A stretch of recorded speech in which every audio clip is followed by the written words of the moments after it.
Ingin tahu tentang kebencanaan? Saatnya kentongan.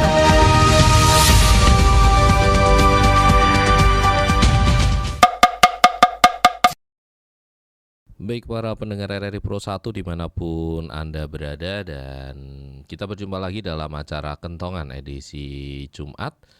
Kita pada hari ini kita sudah kedatangan beberapa narasumber yang hebat pastinya, dan kita akan berbincang terkait sirkumsisi atau bahasa umumnya ini disebut khitan atau sunat.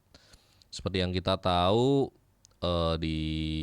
jika kita bicara sirkumsisi ini adalah kegiatan atau suatu proses dalam alat kelamin pria. Jadi ada bagian yang memang harus dihilangkan dan selanjutnya akan dilakukan jahit. Dan menurut Pak Agustinus, salah satu pakar atau salah satu praktisi di Pusat Penelitian HIV/AIDS Universitas Atmajaya, proses khitan ini adalah proses dalam menghilangkan bagian atas di dalam alat kelamin pria, dan selanjutnya dilakukan penjahitan untuk menghilangkan atau membentuk suatu jaringan baru atau menjadi suatu bentuk baru, atau menghilangkan bagian yang baru, menghilangkan bagian yang lama yang memang harus dihilangkan. Dan di Nabire sendiri, salah satu praktisi kesehatan di sini, Dr. Pinky juga sudah melakukan salah satu proses khitan yang diadaptasi dari proses khitan yang ada di luar negeri atau terutama di Afrika. Baik, tadi sudah disampaikan oleh Pak Ignatius dari Dr. Pinky sudah menjalankan circumcision dengan satu metode prepex.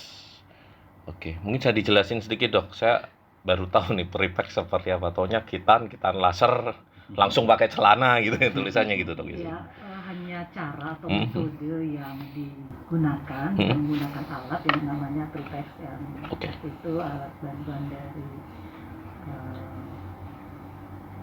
dari KPA provinsi untuk digunakan, dan rekan-rekan yang mengerjakan waktu itu dengan harapan pendekatannya adalah kita tidak lewat pembedahan, kemudian hanya menggunakan ya tadi yang istilahnya dijepit diklem daya kulitnya itu, dan kemudian 7 hari kemudian akan kembali untuk dilepas, dan setelah pemasangan aktivitas dapat kembali berjalan, jadi tidak terlalu memerlukan kondisi yang perawatan istirahatnya itu. Jadi itu 2015 ya Kakak ya. Dan Kak Abed ini? Ya, salah satu pengguna. Oke. Gimana perasaannya Kak Abed waktu itu, Kak Abed? Ya, baik, terima kasih. Saya waktu itu awalnya masih takut ya, karena ini hal baru dari kami, itu baru mendengar hal ini. Jadi dari saya hanya pertama itu ada teman duluan, karena saya masih ragu.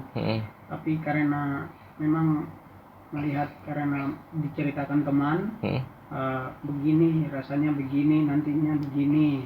Nah, jadi mereka sudah cerita ke saya, jadi saya juga ikut coba.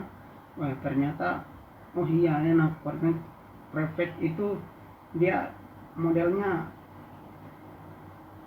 hanya ring ya, dia pakai ring, jadi hanya dia langsung ditaruh cincin di dalam, di dalam ditaruh cincin, habis itu di luarnya juga dikasih masuk, habis itu nanti dia diklem, dia diklem, baru nanti dia kering sendiri, nanti dia kering sendiri, jadi hitam dia, jadi dia membusuk semua jadi kering, lalu nanti kita hanya bersihkan, habis itu nanti dikasih obat dari dokter dikasih obat untuk obat minum sebagai untuk rasa nyeri, menghilangkan rasa nyerinya saja.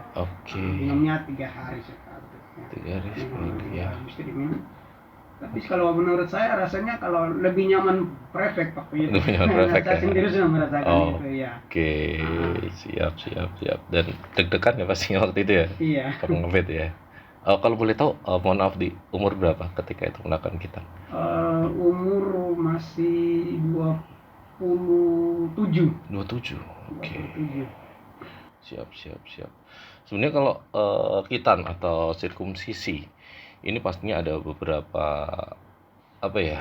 efek yang setelah melakukan sirkumsisi. Karena saya belajar dari beberapa artikel, ini katanya ada penghilangan virus. Apakah katanya dari kulupnya itu sebenarnya dia sumber virus sebenarnya? Mungkin bisa dijelaskan sedikit karena saya baca di artikel ini juga sedikit gambrang kalau di luar. Mungkin nggak penjelasan secara medis. Mungkin dari Pak Ignatius dulu deh, silakan. Oke, baik.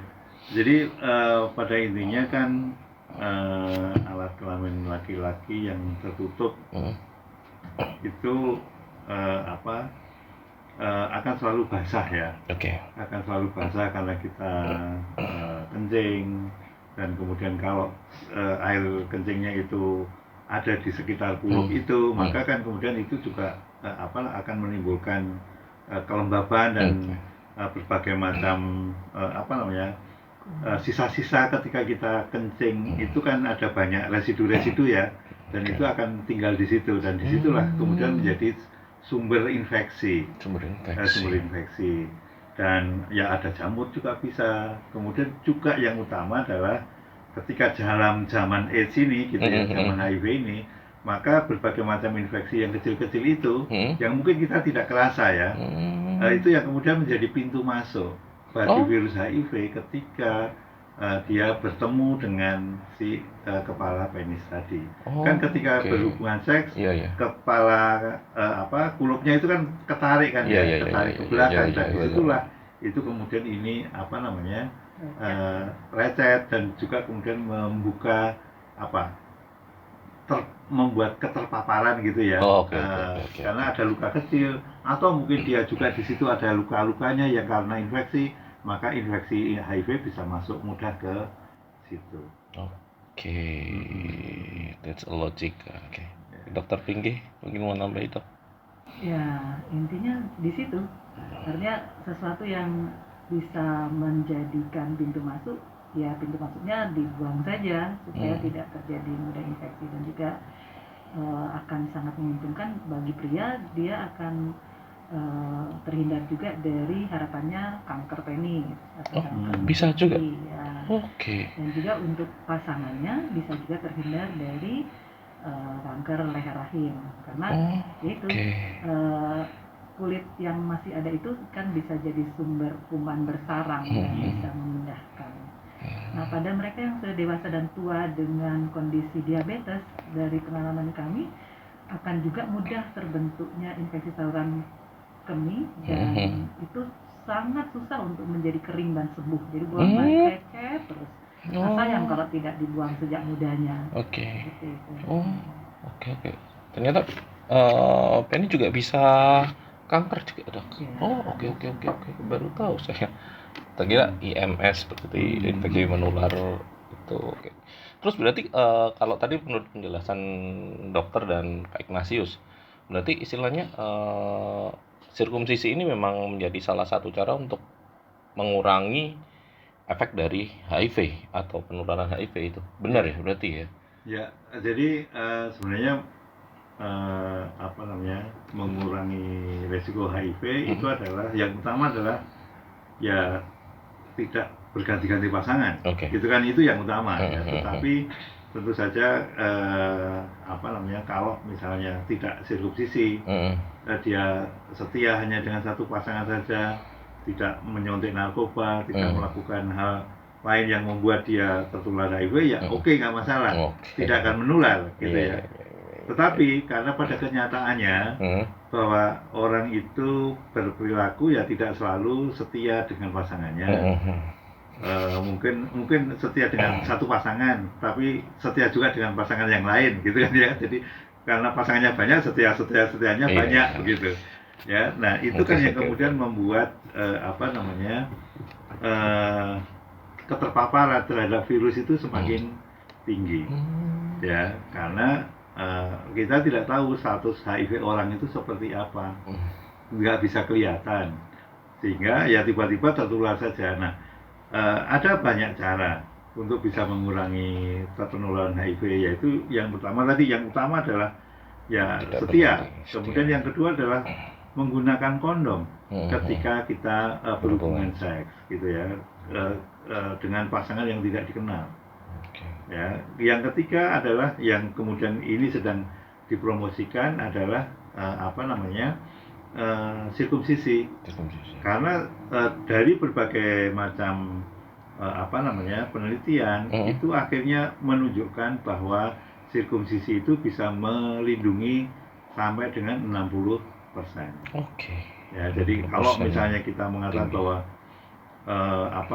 kalau kita tidak benar-benar setia, ya 100% tidak tertular. Tetapi kalau kemudian kita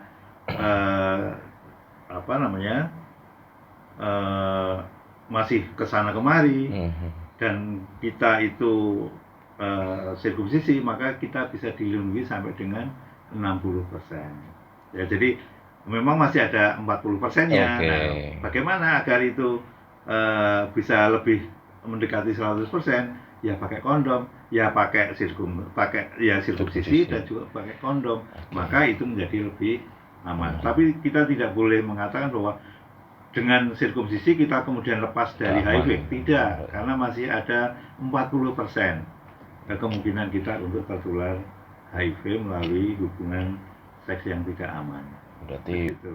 nggak pure total ke Iya, sisi betul. itu ya. Karena tadi kita hanya memberikan efek perlindungan sampai dengan 60%.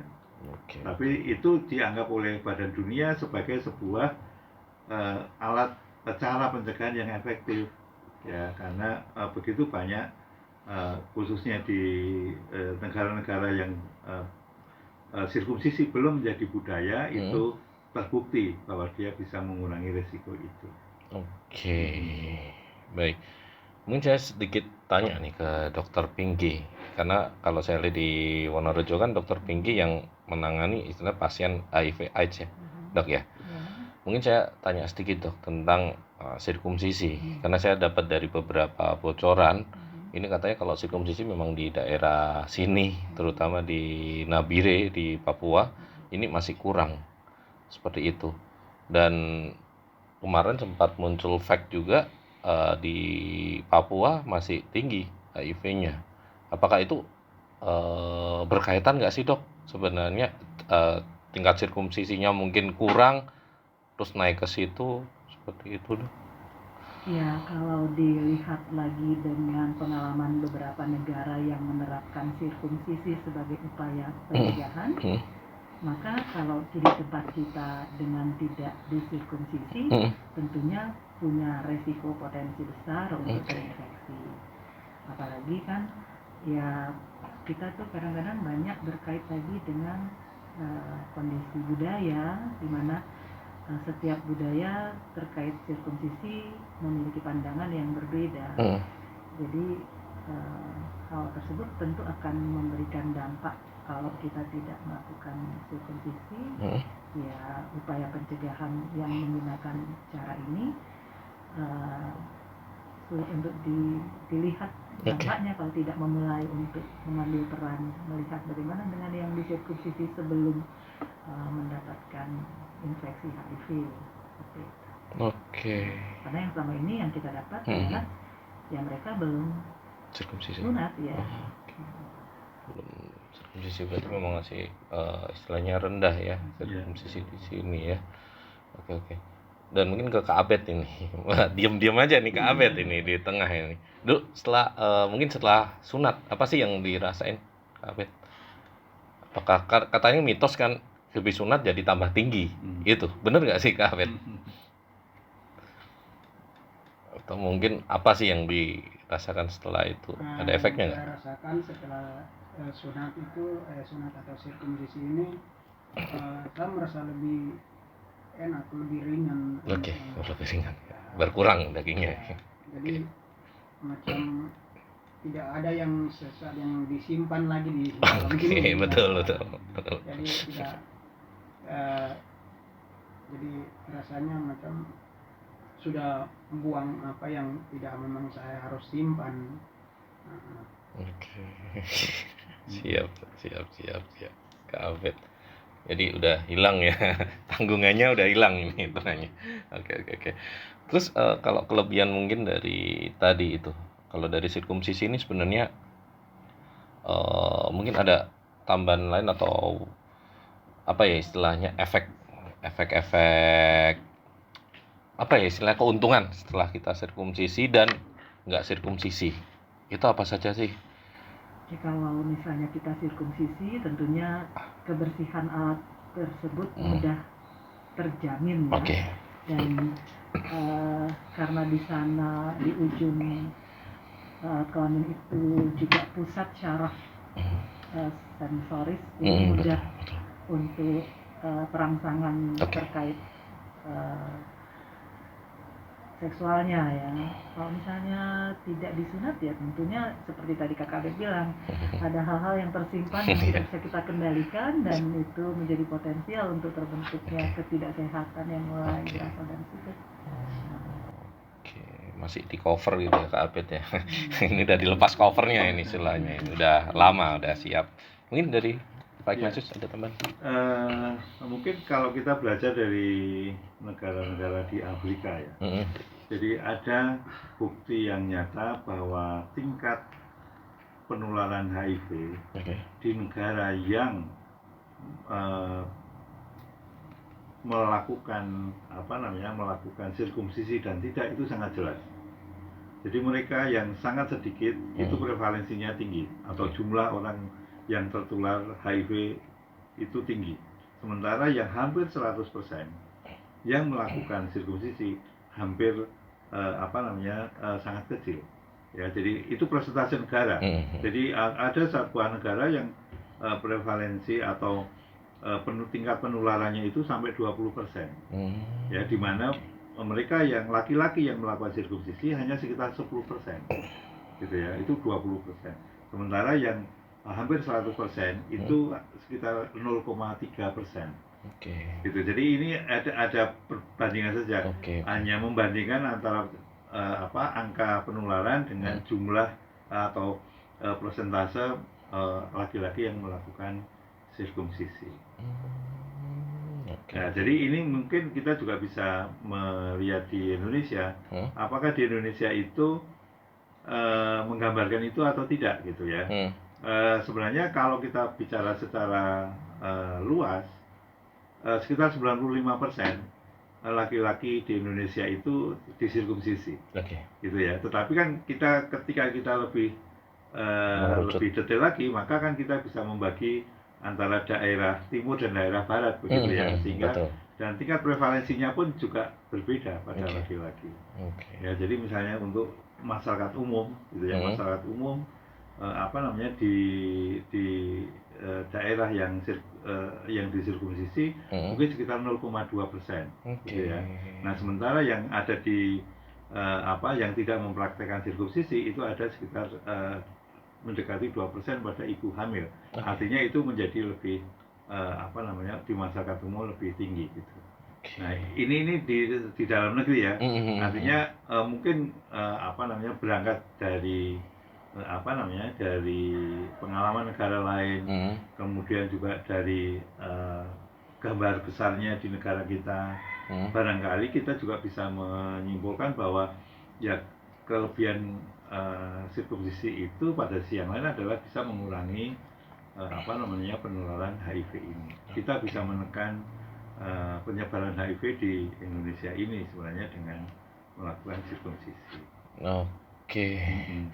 Baik, menarik sekali ya kalau kita bicara sirkumsisi ini banyak hal-hal positif, hal-hal yang bisa kita dapat yang kita bisa hasilkan ketika kita setelah melakukan sirkumsisi, banyak efek positifnya. Sebelum penutup ini, mungkin ada yang mau ditambahkan dari Dokter Pinky, penjelasan tentang apa ya, mungkin kalau menurut dokter, bahasa dokter, kalau sirkumsisi itu sebenarnya disarankan, diwajibkan, atau memang apa ya istilahnya ya, boleh iya boleh enggak gitu, sesuatinya. Kalau pilihan kita adalah selalu ingin sehat, tentunya menjadi bagian dari upaya pencegahan. Sebaiknya ya ayo disirkumsisi sejak muda, jangan sampai pada saat tua ada keluhan dan harus disirkumsisi, sudah banyak yang bisa menimbulkan dampak simpangnya. Sebenarnya kalau sirkumsisi dok, karena ada dokter ya, ini sebenarnya baiknya dilakukan ketika mungkin kan ada nih dari beberapa orang tua lebih prefer ketika dia balita, dia udah mulai di sirkumsisi. Ada yang mulai mungkin SD lah, naik kelas ya, dia naik kelas nggak disunat gitu. Bagusnya yang mana sih dok sebenarnya? Ya terkadang semua tergantung pada, kadang-kadang kembali lagi budaya ya.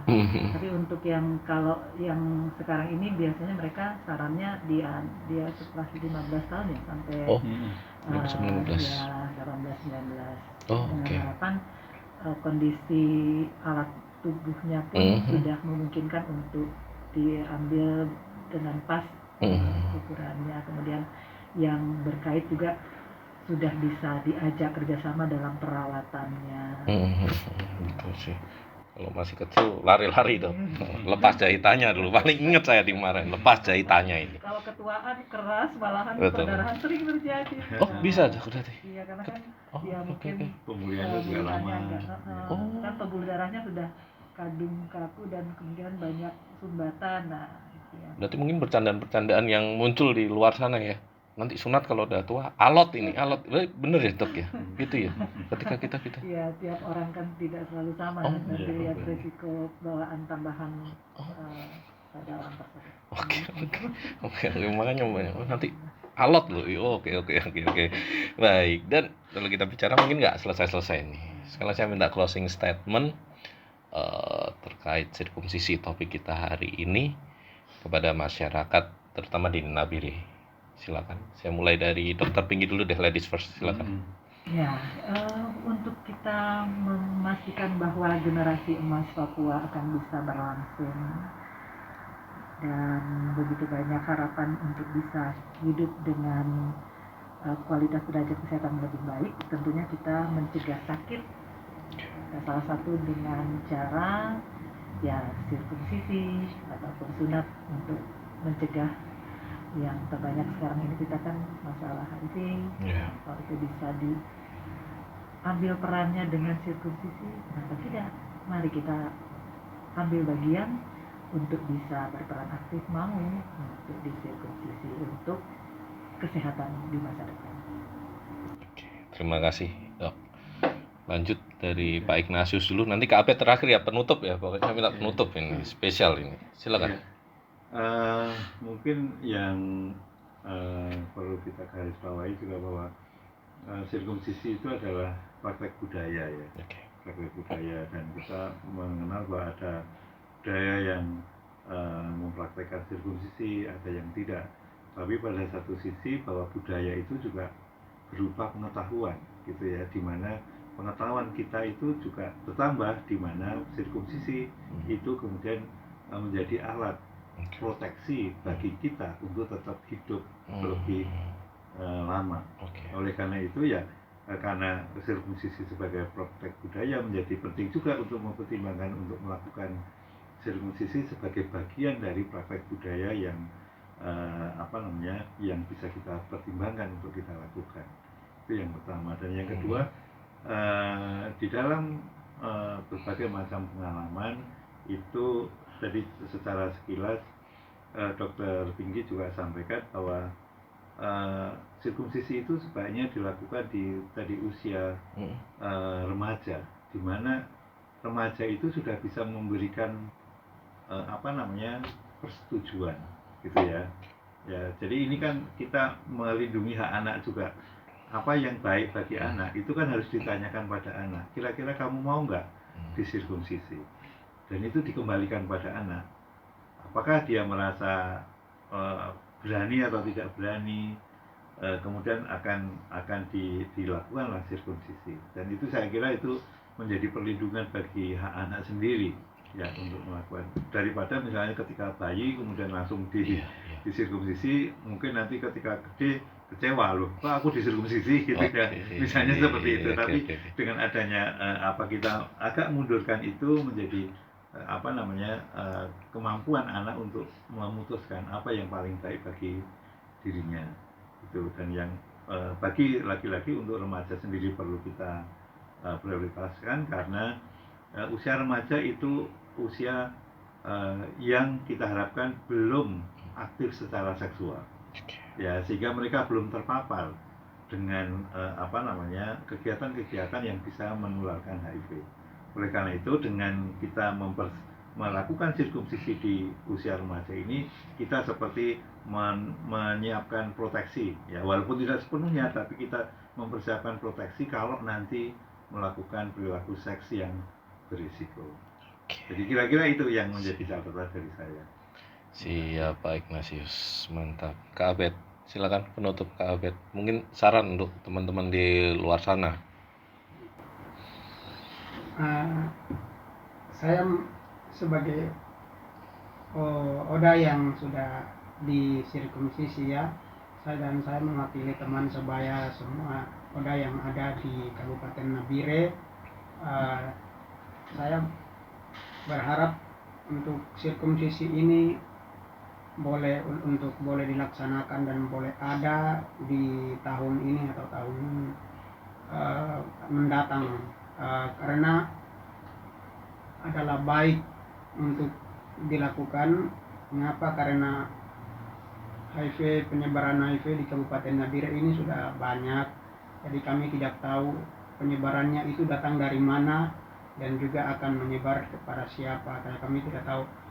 Jadi saran untuk teman-teman Oda dan semua warga Nabire bisa untuk menerima dan mau untuk disirkumsisi. Mungkin itu saja dari saya. Siap Kak Abed. Baik, kalau kita bicara sirkumsisi, mungkin nggak lepas juga ya, ada beberapa artikel yang memang tadi sudah saya sampaikan. Jadi salah satu alat proteksi juga, dan memang sudah dijawab tadi oleh para ahlinya. Dan jangan malu lah ketika kita memang sirkumsisi. Nggak ada negatifnya kan, tadi kita bincang-bincang nih nggak ada negatifnya ini di sini tadi. Berarti memang positif sekali ketika kita sirkumsisi, banyak hal-hal positif yang bisa kita dapatkan di sana.